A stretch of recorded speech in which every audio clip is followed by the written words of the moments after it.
So a few questions today. Tracking distances accurately. So number one, if you don't have a watch, for example, to track your distances, or you don't have a track that really tells you, 400 meters per lap, anything like that, you can use your phone. So just download a simple app like Strava or Polar or anything else that can track your GPS. And then once you have it on, you can just run with it in your hands, especially for the extensive tempos. For the shorter tempos, like 100 meters, 80 meters that are coming up, you can just pace out 100 meters, like 100 steps.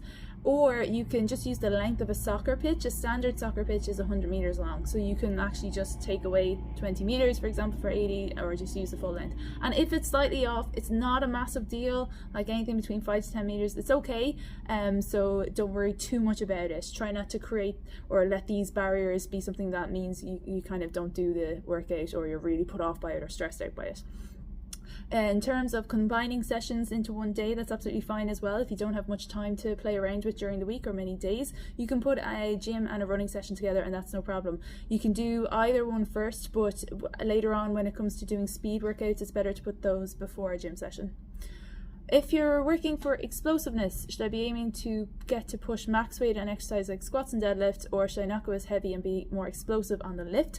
So essentially, in squats and deadlifts, they're not going to make you explosive in the same way as jumping and sprinting and Olympic lifts, for example, make you explosive. So they actually are fast movements and they're very specific, so they're perfect, you need those. But in terms of the heavy lifts, you actually want to go heavy, pretty heavy, and just push as hard as you can with it.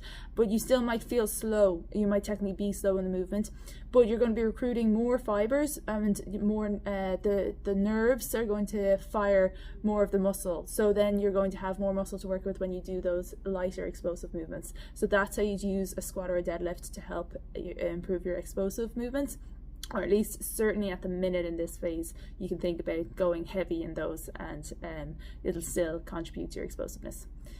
For exercises like deadlift, is it okay to use straps to reach higher weights, or should I be staying without to build forearm strength? I would just use the straps if you're comfortable with them. I think it's more really an exercise for the lower body, so you can feel comfortable using straps if that's the limiting factor for you. I would still maintain forearm strength by doing your early sets without the straps. When setting up for the Pallof Press hold, we want lots of squareness and perpendicular straight lines. So for the leg here, we really want that to be a nice degree angle. We want the knee to not be really far over the foot, so it's just straight up.